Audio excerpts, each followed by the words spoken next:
बिस्मिल्लाहिर्रहमानिर्रहीम। अस्सलाम वालेकुम नाजरीन, मैं हूं जमशेद अंसारी। नाजरीन, गुज़श्ता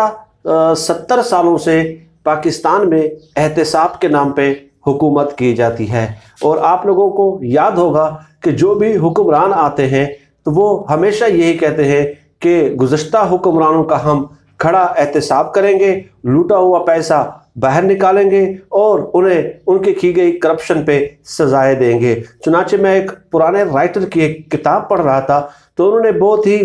एक तहरीर बल्कि उनकी पढ़ रहा था तो उन्होंने कहा कि जब जुल्फ़िकार अली भुट्टो आए और उन्होंने बड़े बड़े सनतकारों और जागीरदारों से जो उनकी फैक्ट्रीज हैं, उनकी जो इंडस्ट्रीज हैं, वो जब नेशनलाइज कर ली और तहवील में ले ली, रियासती तहवील में, तो मेरी उम्र उस वक्त 21 साल थी। वो राइटर लिखते हैं और मैं इस कदर खुश हुआ कि मैं कितना खुशकिस्मत इंसान हूँ कि अभी मैंने जवानी की दहलीज पे कदम रखा है और पाकिस्तान में एक नए इम्कानात और नए रुझानात का आगाज़ हो गया है और अब इंशाल्लाह पाकिस्तान तरक्की दर तरक्की करता जाएगा। लेकिन वो कहते हैं कि उसके बाद फिर जो भुट्टो का हाल हुआ, उन्हीं सनतकारों को और उन्हीं जागीरदारों को उन्होंने अपनी हुकूमत में वापस लिया, हुकूमती मिनिस्ट्रीज का, वजारतों का हिस्सा बनाया और भुट्टो भी आखिरकार उन्हीं के रंग में रंग गए। उसके बाद फिर मुस्तकबिल में और हुकूमतें आती रही। फिर आप लोगों ने ये भी देखा कि शहबाज शरीफ साहब ने ये तक कहा कि जब हमारी हुकूमत आएगी सड़कों पे घसीटेंगे और जो है ना उनके पेट फाड़ के जो है ना उनसे लूटा हुआ पैसा बाहर निकालेंगे, लाड़काना, कराची और लाहौर और कहाँ की सड़कों पे घसीटने के दावे किए थे। चुनांचे वो राइटर लिखते हैं कि अब जो है इतने साल 40-50 साल तसलसल के साथ मैं हर हुक्मरान के ये दावे देख के मैं तो ज़ाती हैसियत में तकरीबन मायूस हो गया हूँ, ये उन राइटर के बकौल, और अब मैं इन चीज़ों को ज़्यादा सीरियस नहीं लेता। तो नाजरीन, इस बैकग्राउंड का मकसद ही यही था कि पाकिस्तान में आप देख लें कि जो करप्शन करने वाले लोग हैं वो धड़ाधड़ जो है वो अदालतों से ज़मानत ले रहे हैं और एक एक करके बाहर भी फरार हो रहे हैं। तो मैंने सोचा कि आज आप लोगों के सामने चंद मालूमात पेश कर दूं और एक मॉडल आप लोगों के सामने पेश कर दूं कि हमारे पड़ोस में ही वाक़ई एक मुल्क ने ये करप्शन के ख़िलाफ़ इक़दामात को आज के दौर जदीद में कैसे मुमकिन बनाया है। और वो मुल्क है हमारा पड़ोसी मुल्क, हमारा अजीम दोस्त, वो है चाइना, जो 1949 में आज़ाद हुआ पाकिस्तान से 2 साल बाद। तो उन्होंने एक प्रेसिडेंट सेट किया और तमाम दुनिया के हुक्मरानों के, ख़ासकर जो तरक्की पजीर ममालिक है, उन्हें एक मॉडल पेश किया कि आप लोग भी इस मॉडल पे चल सकते हैं। गो के आप अपने हालात के मुताबिक, अपने स्ट्रक्चर और ढांचे के मुताबिक उस पर अमल करें। ज़ाहिर है हमारा एक जमहूरी मुल्क है तो वो उस किस्म का निज़ाम तो हमारा नहीं है, लेकिन हम उस पर अपने तकाज़ों के मुताबिक अमल कर सकते हैं या नहीं कर सकते, ये अरबाब इख्तियार का काम है। लेकिन जो है मैं आप लोगों के सामने उसकी मालूमात पेश करना ज़रूरी समझता हूँ। तो चाइना के जो सदर हैं शी जिनपिंग उनका नाम है, तो उन्होंने जब वो बने सदर तो उन्होंने एक मॉडल इंट्रोड्यूस कराया जिसको उन्होंने नाम दिया टाइगर्स एंड फ्लाइज मॉडल। ये है करप्शन के खिलाफ इक़दामात के लिए उन्होंने इसको नाम दिया। टाइगर्स मतलब कि हम पकड़ने वाले टाइगर्स हैं और फ्लाइज जो करप्ट लोग हैं वो उड़ने की कोशिश करते हैं और हम उन्हें अपने शिकंजे में ले लेंगे। ये उन्होंने एक मॉडल इंट्रोड्यूस कराया था और मुहिम का आगाज़ जो है उन्होंने 2012 में शुरू किया, ठीक है। और इस मुहिम ने चीन की आवाम को उम्मीद की नई किरण दिखाई। क्योंकि इस मुहिम के तहत जो टाइगर्स एंड फ्लाइज मॉडल है जो 2012 में शुरू हुई शी जिनपिंग की क़यादत में, तो 2013 से 2017 तक 13,40,000 लोगों को करप्शन के इल्ज़ाम में सज़ा मिल चुकी है। सिर्फ 4 सालों में 13,40,000 लोगों को सज़ा मिल चुकी है। और इससे भी इंटरेस्टिंग बात नाज़रीन ये है कि 2017 के सिर्फ पहले 6 माह में 13,10,000 से ज़ायद मुतासरीन ने करप्शन के खिलाफ शिकायत central commission of discipline inspection में दर्ज करवाई। उनमें से 2,60,000 लोगों के खिलाफ कार्रवाई शुरू हुई और 2,10,000 मुजरिम को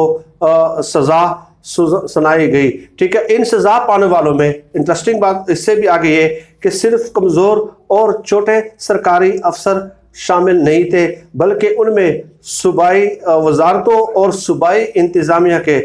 38 सीनियर अफसरान और इसके अलावा 38 सीनियर अफसरान जो हुकूमत का हिस्सा थे और 120 आला दर्जे के अफसरान भी इन इक़दामात में शामिल थे। तो नाज़रीन आगे चलें कि जुलाई 2017 में इन्हीं के हुकूमती पार्टी के एक मौसूफ रहे हैं जो 5 बरस तक उस हुकूमती पार्टी के जनरल सेक्रेटरी भी रह चुके और वज़ीर ज़राअत के तौर पे भी वो काम करते रहे हैं। ठीक है, उनको भी करप्शन के इल्ज़ाम में न सिर्फ ये कि अपने ओहदे से जो ना हाथ धोना पड़े, बल्कि उन्हें पार्टी से निकाल दिया गया और उनके खिलाफ बाकायदा तहकीकात का आगाज़ किया गया। ठीक है, ये इक़दाम हो रहे थे 2013 से 2017 के दौरान और ये इसी जदीद दौर में जिसमें हम आज रह रहे हैं, उन्होंने ये मुमकिन करके दिखाया कि 4 सालों में 13,40,000 लोगों को करप्शन के तहत सजा दी जा सकती है और उसमें 38 हुकूमती और 120 आला दर्जे के अफसरान शामिल थे। ये टाइगर्स एंड फ्लाइज मॉडल था। ये उन दिनों की मैं बात कर रहा हूँ कि जिन दिनों 2016-17 की बात, ठीक है, आप देख लें कि इन 4 सालों में ये काम हुआ। तो उन दिनों पाकिस्तान जो है ट्रांसपेरेंसी इंटरनेशनल के मुताबिक पाकिस्तान दुनिया के 176 ममालिक में से 100 करप्शन में 116वें नंबर पे था और इदारती करप्शन में पाकिस्तान दुनिया के 144 ममालिक में 129वें नंबर पे था और रिश्वत में जो हमारा नंबर था वो 123वां था और अकरबा परवरी में पाकिस्तान का 101वां और हुकूमती पॉलिसियों में ट्रांसपेरेंसी के हवाले से पाकिस्तान का नंबर 108वां था। ये उस वक़्त की मैं बात कर रहा हूँ कि वो धड़ाधड़ जो है 13 लाख लोगों को सजाएं दे रहे हैं और हम देखें जी इदारा जाती करप्शन, अकरबा परवरी, रिश्वत में कहाँ पे हमने जो है ना उस वक़्त रिकॉर्ड कायम किए थे। और इससे भी मुस्तज़ाद या उससे भी आगे अगर आप बढ़ जाएं कि उन्हीं दिनों आप लोगों को याद होगा कि पाकिस्तान के जो वज़ीर-ए-आज़म नवाज शरीफ साहब जो है वो नाअहल हुए और पार्लियामेंट से एक ऐसे कानून पास करने की जो है वो बातें हो रही थी, ऐसे कानून पास करने की कि जिसके तहत कोई भी शख्स जो कन्विक्टेड हो, जो सज़ा याफ्ता हो, जो नाअहल हो, बल्कि ऐसा कानून पास कर दिया था पाकिस्तान की पार्लियामेंट ने कि जब सुप्रीम कोर्ट ने नवाज शरीफ साहब को सदारत के ओहदे से हटा दिया था, यानी कि पार्टी सदर के ओहदे से हटा दिया था, तो पूरी असम्बली ने जमा होकर नून लीग ने अक्सरियत के साथ एक दो दिनों में ही ऐसा कानून पास कर दिया था कि जिसके तहत नवाज शरीफ साहब फिर पार्टी सदर बन गए। फिर वो केस सुप्रीम कोर्ट में चला और सुप्रीम कोर्ट ने पार्लियामेंट का जो वो कानून साजी का वो जो कानून था वो मुअत्तल कर दिया था, ख़त्म कर दिया था, मनसूख कर दिया था। ठीक है, लेकिन अब भी ऐसी कुछ खबरें आ रही हैं नैब ऑर्डिनेंस के हवाले से कि कोई ऐसी शिक उसमें शायद, क्योंकि कंफर्म नहीं है, ठीक है, हतमी बात हम नहीं कर सकते, क्योंकि मैं परसों भी शेख रशीद साहब को सुना था तो उन्होंने कहा कि जो नैब ऑर्डिनेंस के हवाले से जो ड्राफ्ट सर्कुलेट कर रहे हैं वो हतमी ड्राफ्ट नहीं है, ये ऐसे प्रपोज ड्राफ्ट है और अभी उस पर काम हो रहा है। तो ईद के बाद भी शायद कोई 1-2 महीने लग जाए। तो शेख रशीद साहब को यही कहना था कि इस पर यकीन न करें, लेकिन जो ड्राफ्ट प्रपोज हमारे सामने आ रहे हैं और जो खबरें हमारे सामने नज़र आ रही हैं उसमें यह है कि कोई भी सरकारी ओहदेदार अपनी जायदाद के सबूत देने का पाबंद नहीं होगा। एसेट्स बियॉन्ड मीन्स जो है बल्कि इल्ज़ाम लगाने वाले की जिम्मेदारी होगी, यानी इल्ज़ाम लगाने वाले कि नैब अगर इल्ज़ाम लगाता है या मैं लगाता हूँ या आप लगाते हैं कि आपने अपने आमदन से ज़्यादा असासे बनाए हैं, तो वो साबित करेगा कि मुल्ज़िम ने ये जायदाद रिश्वत के पैसे से बनाई है या नहीं बनाई। यानी जिस बारी सबूत की शिक ने मियां नवाज शरीफ साहब को फंसाया वो शिक ख़त्म करने की ही कोशिश की जा रही है। यानी कि दैट मीन्स के अगर बारह सबूत नैब पे होगा, FIA पे होगा, एक बंदे की तनख्वाह 1-2 लाख होगी, उसने करोड़ों की जायदादें बनाई हैं, फिर भी नैब साबित करेगा कि जी इस किस्म की बातें हो रही हैं, ठीक है, और ये हतमी नहीं है। लेकिन अगर इस किस्म के शिकें शामिल की जाती है तो इंतहाई अफसोसनाक अमर मैं उसको कहूँगा। खैर,